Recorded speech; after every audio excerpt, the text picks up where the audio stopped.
Atenção, a Bíblia nos mostra claramente, segundo o que está escrito em Deuteronômio capítulo 16 e o versículo de número 16, que todos os anos há 3 grandes festas solenes que acontecem em Israel. Como eu já disse, Deuteronômio capítulo 16, versículo de número 16. Que festa é esta? Pentecostes, festa dos tabernáculos e a Páscoa. Essas 3 festas, continuamente, todos os anos, são celebradas entre os judeus, e era uma ordenança de Deus, segundo o texto que eu acabei de lhe citar. Todas as vezes que um judeu, uma vez por ano, que vai 3 vezes anualmente a Jerusalém, todas as vezes que eles vão a Jerusalém comemorar uma dessas festividades, eles vão com um propósito espiritual. Quando eles vão celebrar Pentecostes, eles vão ali para agradecer, em forma de gratidão, levam primícias, porque também é chamada de festa das semanas, ou festa das colheitas, como alguns chegam a declarar. É um símbolo espiritual. Quando eles vão a Jerusalém, por exemplo, a segunda vez, eles vão ali para celebrar a festa dos tabernáculos, aonde os judeus eles vão também passar um período de 7 dias, vão sair das suas casas e vão habitar em cabanas para relembrarem a fidelidade de Deus, porque afinal durante 40 anos eles estiveram no deserto habitando em cabanas, mas Deus abençoava, Deus cuidava deles, Deus não permitia que o vento levasse a cabana. Quando eles abriam a porta da tenda, o maná estava na porta da tenda. Era uma forma de todo o judeu ser agradecido a Deus, porque nós servimos a um Deus que muda a situação. Enquanto 40 anos eles habitaram em tendas, hoje eles habitam nas suas casas estucadas, hoje eles habitam nos seus prédios, hoje eles habitam nas suas casas, nas suas residências, e eles têm motivo de sobra de agradecer. Então eles passam 7 dias habitando em cabanas para agradecer a Deus pela mudança, pelo que Deus fez na vida deles. A terceira grande festa, que é um memorial entre os judeus, é a festa da Páscoa. E a festa da Páscoa, para um judeu, é a festa maior, é o ápice das festas, porque a Páscoa vai falar de livramento. A Páscoa vai falar de um momento aonde o povo de Israel foi escravizado no período de 430 anos pelos faraós no Egito, mas Deus, com braço forte e com mão estendida, libertou o povo de Israel. E naquele dia da libertação, segundo o que está escrito no livro do Êxodo, capítulo de número 12, foi instituída ali a primeira Páscoa. Logo, os judeus, quando celebram a Páscoa, eles têm em sua mente que é um momento festivo, porque Deus é um Deus de livramento, porque Deus é um Deus que livra da mão do opressor. E a Bíblia nos diz que está para acontecer a festa da Páscoa, e todos os judeus estão de todas as cidades indo em direção a Jerusalém, subindo para Jerusalém, porque afinal seria a festividade da Páscoa. Era comum naqueles dias as caravanas das famílias, todos se reuniam, parentes estavam com datas marcadas, porque afinal estava chegando o momento de subir para Jerusalém. As famílias se organizavam, cada uma família, vamos dizer, vamos sair 7 horas da manhã para Jerusalém. Todo mundo se preparava, as casas, todos os judeus, os seus parentes, os seus familiares se reuniam de todas as cidades, e agora iam em forma de peregrinação, em forma de caravana para Jerusalém, para ali estarem adorando ao Senhor. Como as crianças e também as mulheres andam mais devagar do que os homens, as mulheres e as crianças partiam na frente e os homens partiam depois. Por que isso? Porque as mulheres andavam devagar, as crianças andavam mais devagar, mas os homens vinham atrás, dando ali o seu respaldo rebelde, dando ali aquele sentido de segurança para as mulheres e as crianças que iam marchando na frente. À medida que o povo está caminhando, vai chegando pessoas de várias cidades e vão adentrando aquela caravana, e todos eles estão seguindo em direção a Jerusalém. E quando eles estão indo ali, não pense que eles estão caminhando aleatoriamente, como não tem o que fazer e como quem não tem o que prestar culto ou adoração ao nosso Deus. Não, eles vão em direção ao santuário, eles estão indo para Jerusalém, eles estão indo debaixo do sol quente, eles estão enfrentando o sereno, eles estão com as suas bagagens, eles estão com as suas responsabilidades, eles estão até enfermos, muitos deles no meio do caminho, mas eles vão cantando os salmos, do salmo de número 120 ao salmo de número 134, e eles vão cantando os cânticos de ramagem, como por exemplo, eles vão cantando e vão dizendo: alegrei-me quando me disseram, vamos à casa do Senhor. Ó, quão bom e quão suave é que os irmãos vivam em união. Eles vão salmodiando, eles vão cantando nos cânticos de ramagem ou nos cânticos de degraus, eles vão louvando e adorando a Deus.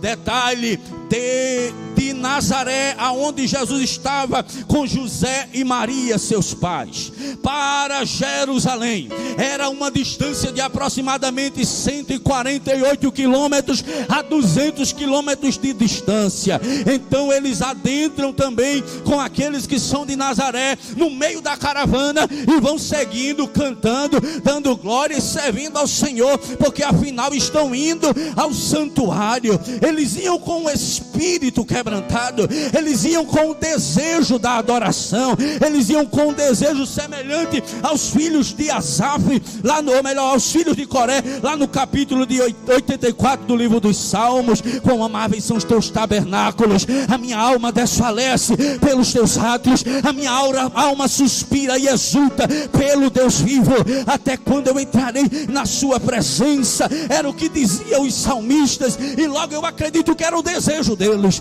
Eles estão caminhando dizendo: eu não vejo a hora. Eles não estão preocupados com o sol, eles não estão preocupados com distância, eles não estão preocupados se o pé vai inchar, se a pressão vai subir, se vai dar dor de cabeça. Eles não estão preocupados com gripe, eles não estão preocupados com coronavírus, eles não estão preocupados com nada. Eles estão com desejo de chegar no santuário para adorar, e eles estão caminhando. Imagina, vamos arredondar isso aqui para 200 quilômetros. Eu não sei dizer a você 200 quilômetros como daqui aonde é, mas eu sei que é muito longe. E a ti, lá para o lado de perto de Garanhuns, por ali, para quem não conhece, depois de Garanhuns, é longe. Estive lá, é muito longe. E esse povo não ia a cavalo, não ia de carro, de ônibus, de metrô, de avião, era a pé. E eles vão caminhando no intuito de adorar. Imagina só, o caminho era tão distante que o texto mais à frente vai dizer 3 dias de viagem. Imagina 3 dias de viagem andando para dizer: eu chego lá, eu tenho que chegar na data certa, porque vai ser sacrificado um cordeiro lá, e no dia que for sacrificado o cordeiro, que é o cordeiro da Páscoa, eu quero estar lá no templo, eu quero adorar, eu quero estar lá. E eles caminham e vão e chegam em Jerusalém. É interessante, meus amados irmãos, que a expressão bíblica diz que eles estão subindo a Jerusalém. Até hoje ainda é desta maneira. As demais cidades ficam abaixo de Jerusalém, as cidades da Palestina, e Jerusalém fica mais acima, porque é um símbolo espiritual. Porque Jerusalém, a habitação da paz, é o lugar onde Deus governará, é o lugar onde Deus habita, é o lugar onde Deus vai governar, é o lugar onde a adoração verdadeiramente era manifesta desde o início. E ir para o templo, ir para Jerusalém, é mudar de nível. Eu vou dizer de novo para você entender melhor, porque não deu para entender. Quem está indo para o santuário, quem está indo para o templo, quem está indo para a adoração, está indo para um lugar mais elevado, um lugar diferenciado. Na feira, você veja lá como é que adora. Na escola, veja lá como é que você vai adorar. Lá dentro da sua casa, eu não sei como é que você está adorando. Se é de chinela, de sapato, com camisa, sem camisa, de bermuda, não sei como é. Mas quando disser vamos para Jerusalém, aí aqui em Jerusalém o ambiente é totalmente diferente. O nível é diferenciado, porque esse lugar é o lugar onde Deus habita, é o lugar onde Deus se manifesta. E eles vão e participam de todo o ritual, a festividade. Acredita-se, por fazer citação, que Jesus tinha 12 anos de idade, que é bem provável que nesse dia estava acontecendo algo que entre a humanidade aí é parecido com um batizado que é feito. Era chamado de Bar Mitzvah, que era justamente um ritual aonde um adolescente de 12 anos de idade, ele agora iria adentrar no templo e ele iria assumir a responsabilidade como um homem espiritual pronto para guardar as leis e os preceitos do Senhor. Então não só era Jesus, vários adolescentes de 12 anos de idade estavam ali naquele dia. E o que é que eles faziam? Ali os rabinos iriam orientá-los acerca dos 613 preceitos de Israel. Eles estariam ali ouvindo, e o rabino ou um mestre, o líder espiritual, iria citar para ele os 613 preceitos, se não me falha a memória, e ele tinha que decorar e até citá-los também. Era uma forma de 12 anos dizer assim: eu agora assumo a minha responsabilidade espiritual.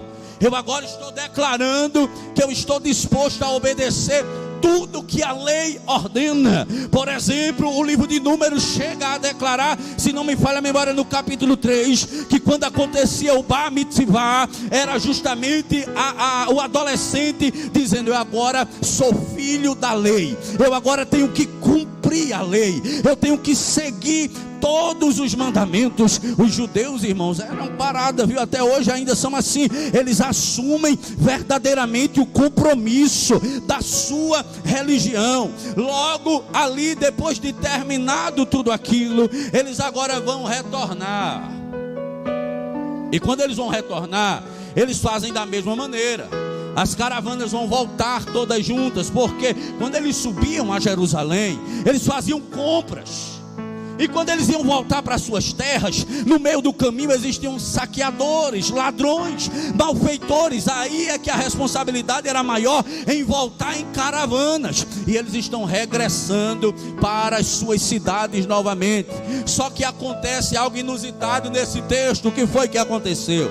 Todos se organizaram, está todo mundo eufórico, está todo mundo feliz, todo mundo comentando, dizendo: está vendo como foi uma bênção a Páscoa esse ano?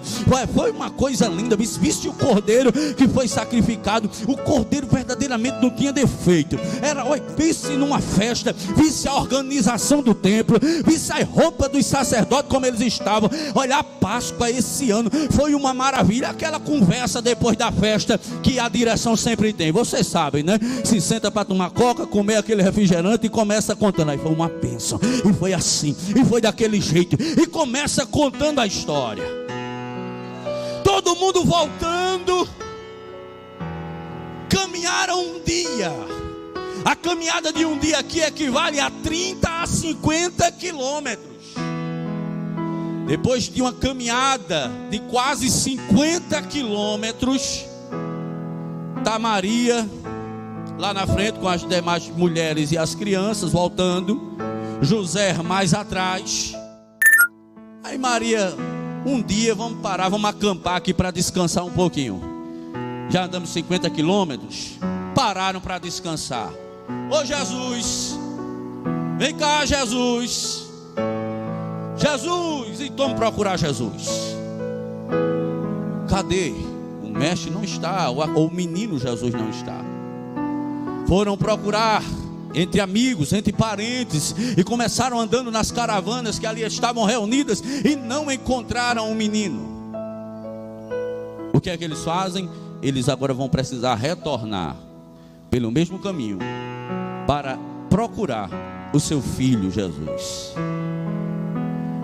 Para ganharmos tempo aqui, eu quero já chamar sua atenção para algumas aplicações. Jesus ficou lá em Jerusalém, no templo, mas redobre sua atenção. A palavra de Deus nos mostra que eles esqueceram Jesus, eles perderam Jesus.